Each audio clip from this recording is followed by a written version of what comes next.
নমস্কার, আমি ঋতব্রত। আপনারা দেখছেন ঋতব্রতর সাথে কিছুক্ষণ। এই চ্যানেলের আরেকটি নতুন পর্বে সবাইকে স্বাগত জানাই। 1977 সাল মার্চ মাসের 20 তারিখ নির্বাচনের রেজাল্ট বেরোলো। লোকসভা নির্বাচনের রেজাল্ট সামনে এলো। দেখা গেল ইন্দিরা গান্ধীর কংগ্রেস পেয়েছে মাত্র 153টি আসন, বিপরীতে জনতা দল পেয়েছে 345টি আসন। ক্ষমতার রদবদল।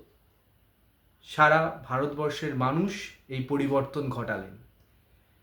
পরবর্তীতে 1980 সালে মাত্র 3 বছরের মধ্যে আবার দেখা গেল নির্বাচন অনুষ্ঠিত হলো।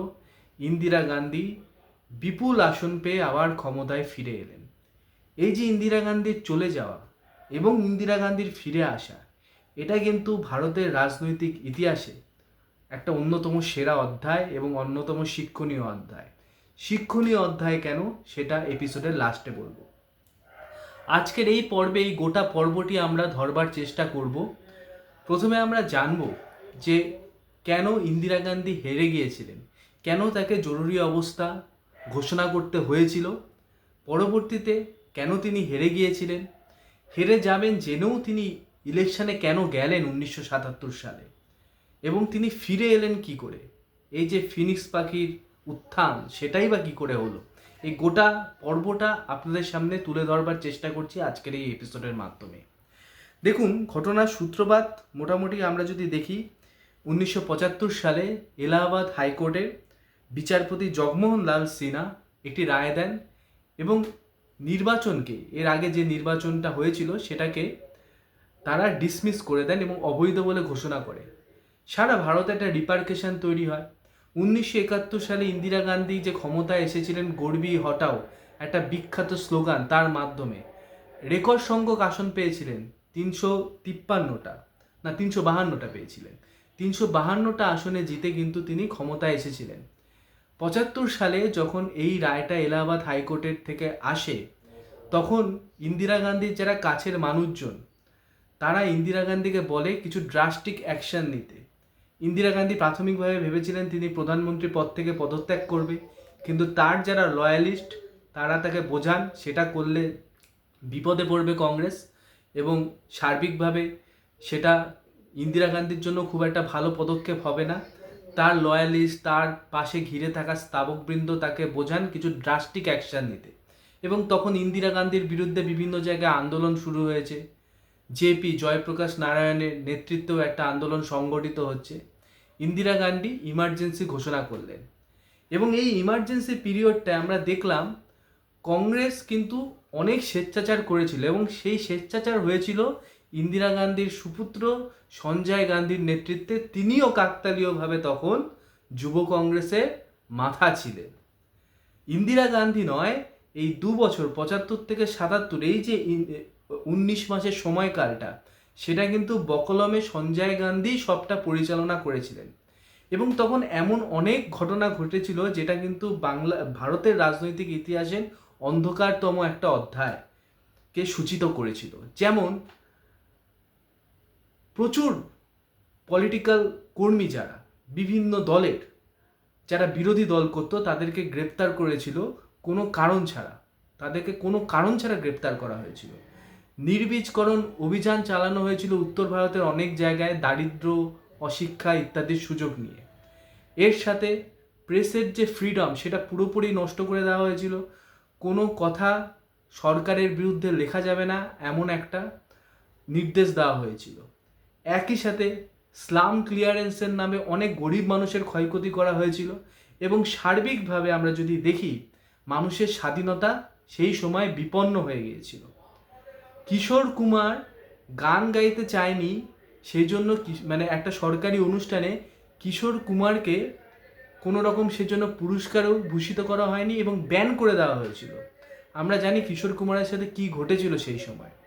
অর্থাৎ একটা স্বেচ্ছাচারী মনোভাব নিয়ে তখন গোটা সিস্টেমটা অপারেট করছিল, যেটা গল্প আমরা সবাই জানি। তা সত্ত্বেও 1977 সালে ইন্দিরা গান্ধী নির্বাচনে কেন গেলেন, সেটা একটা প্রশ্ন। কারণ তিনি মিসগাইডেড হয়েছিলেন।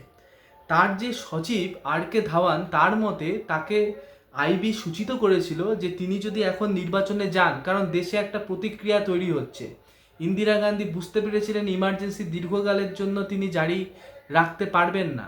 একটা প্রতিক্রিয়া দেশে তৈরি হচ্ছিল, গ্রামে গঞ্জে একটা অ্যান্টি ইন্দিরা ওয়েভ তৈরি হচ্ছিল। সেটাকে আটকানোর জন্য তাকে বোঝানো হলো এখন আপনি ইলেকশনে যেতে পারেন, আপনার ওপর দেশের মানুষের আস্থা এখনও অটুট আছে, আপনি যদি ইলেকশনে যান এখন 340টার কাছাকাছি আসন পাবেন।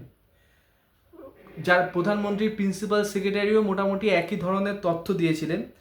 তার ভিত্তিতেই কিন্তু আমরা দেখলাম ইন্দিরা গান্ধী নির্বাচনে গেলেন এবং সেই নির্বাচনে যা রেজাল্ট এলো সেটা কিন্তু আনপ্রেসিডেন্টেড, সেটা ইন্দিরা গান্ধী নিজেও ভাবেনি।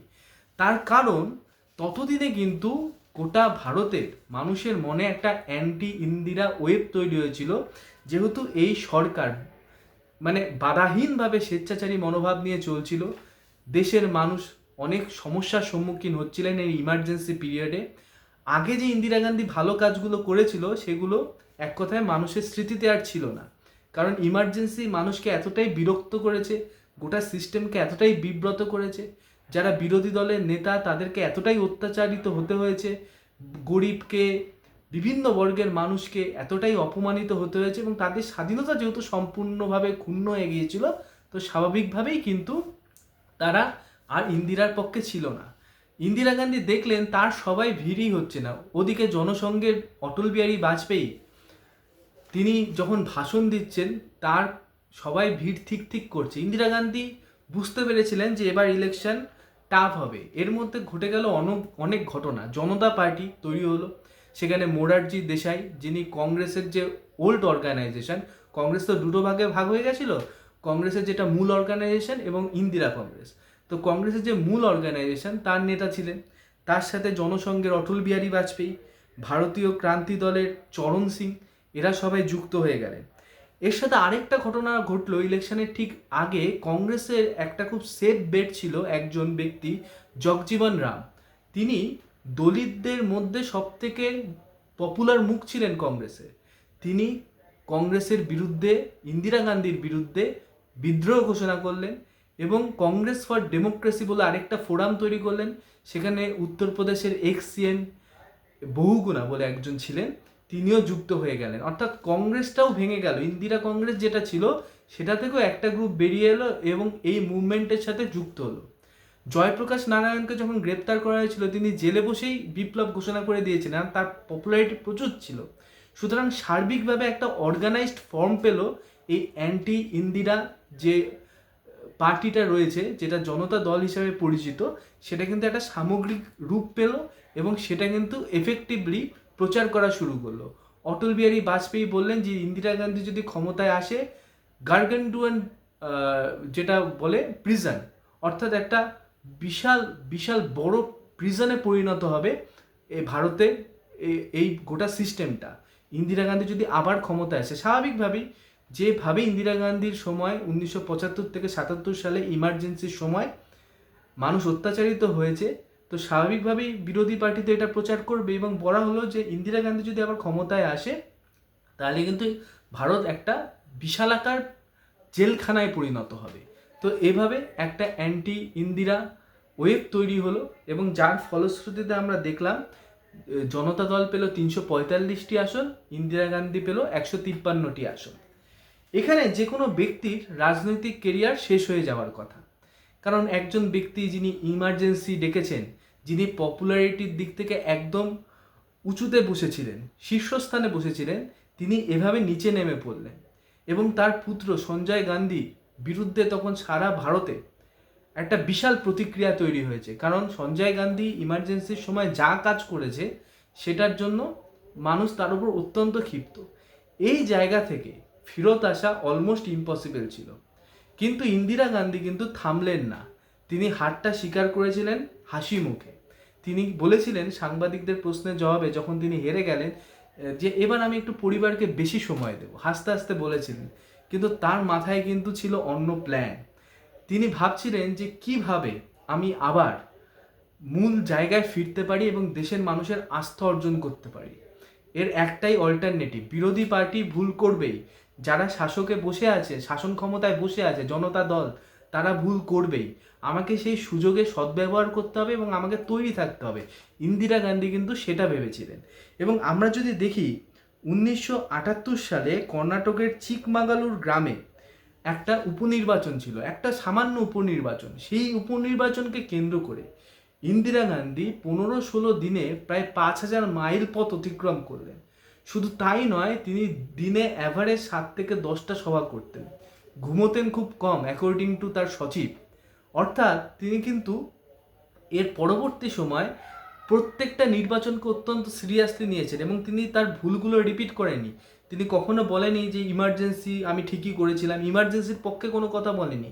তিনি রাদার ফোকাস করেছিলেন তিনি কি কি ভালো কাজ করেছিলেন বিফোর ইমার্জেন্সি, এবং তিনি সুযোগের সদ্ব্যবহারটুকু করতে চেয়েছিলেন।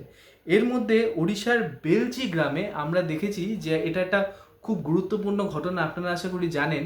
বেলচি বা বেলচি যে নামেই ডাকা হোক, এই গ্রামে দলিতদের ওপর খুব অত্যাচার হয়, জায়গাটা খুব দুর্গম, সেখানে কোনো পলিটিক্যাল লিডার কিন্তু পৌঁছয়নি। ইন্দিরা গান্ধী পৌঁছে গিয়েছিলেন হাতির পিঠে চড়ে। তো ইন্দিরা গান্ধী কিন্তু এই ব্যাপারগুলো করেছিলেন, অর্থাৎ তিনি কিন্তু তার স্ট্রাগল লড়াই কন্টিনিউ রেখেছিলেন, দাঁতে দাঁত চিপে কঠিন পরিশ্রম করেছিলেন। কিন্তু ইন্দিরা গান্ধীর কি এই পথটা খুব সুগম ছিল না। হারের পর যেটা হয়, প্রত্যেকটা পলিটিক্যাল পার্টিতে অনেক উইংস তৈরি হয়ে যায় যারা পার্টির নেতৃত্ব মানতে চায় না। ইন্দিরা গান্ধীর ক্ষেত্রেও সেটা হয়েছিল। ব্রহ্মানন্দ রেড্ডি ইন্দিরা কংগ্রেসের ভেতর থেকেই বিদ্রোহ ঘোষণা করেছিলেন। তাকে পার্টি থেকে বার না করলেও ইন্দিরা গান্ধীকে একঘরে করে দেওয়া হয়েছিল কার্যত। ইন্দিরা গান্ধীর কনভয়ে ডিম ছোড়া হয়েছিল। ইন্দিরা গান্ধী কোথাও গেলে অটল বিহারী বাজপেয়ীর তখন স্লোগান ছিল জয় শ্রীরাম, সেটাও দেওয়া হতো।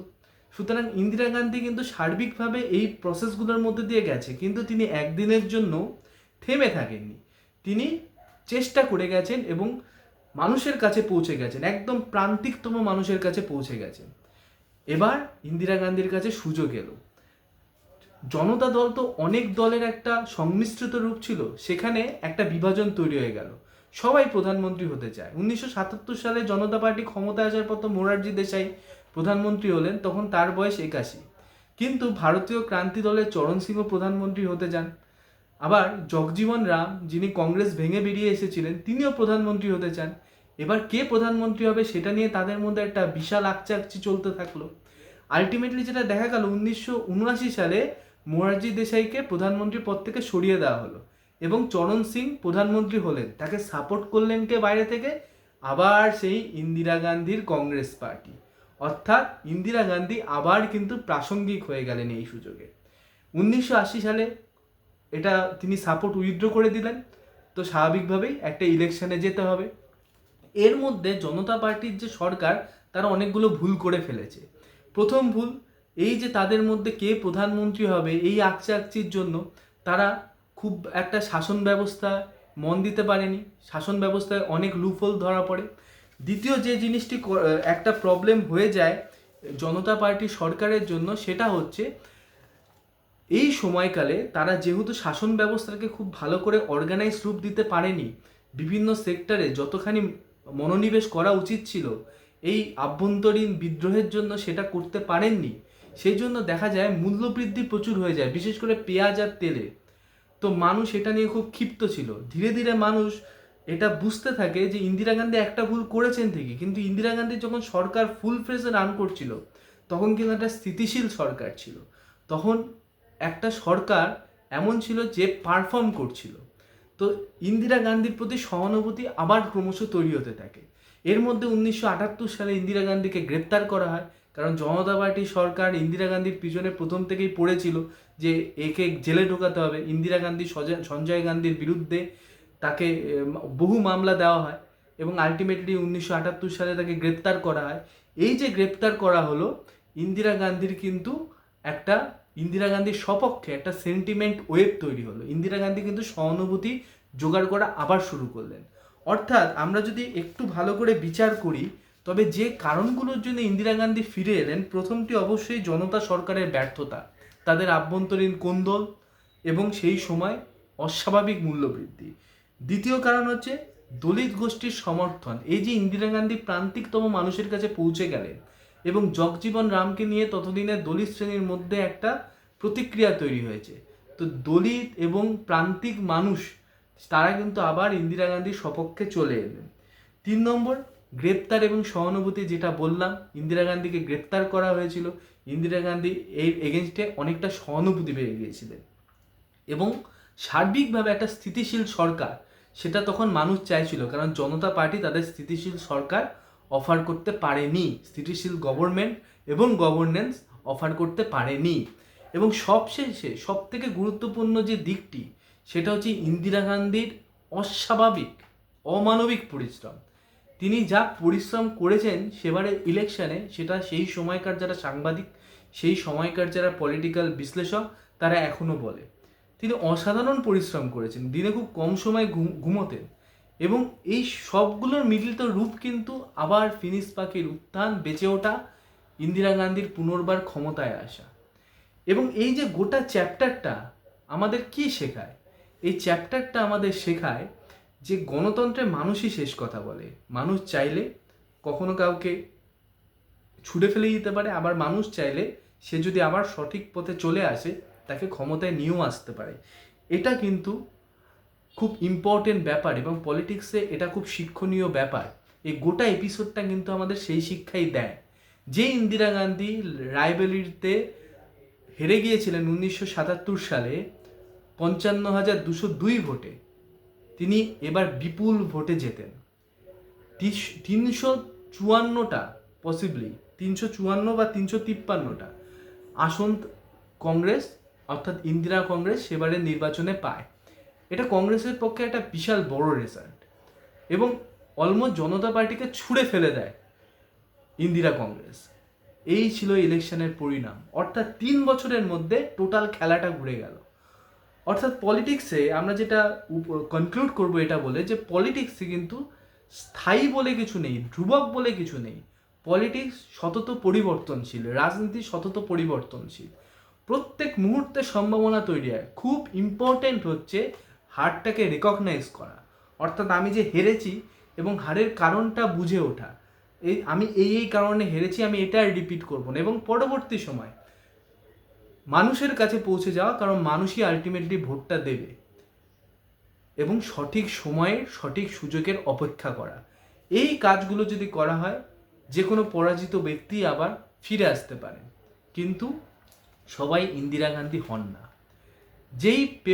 যেই নিউজ পেপার 1977 সালে লিখেছিল দ্য এমপ্রেস ওভারথ্রোন, তারাই লিখলো the empress who returned, Indira Gandhi ক্ষমতায় ফিরে এসেছিলেন। এই ছিল আজকের পর্ব। যদি চ্যানেলটি ভালো লাগে অবশ্যই চ্যানেলটি সাবস্ক্রাইব করবেন, চ্যানেলটির সাথে থাকবেন। নমস্কার, ভালো থাকবেন।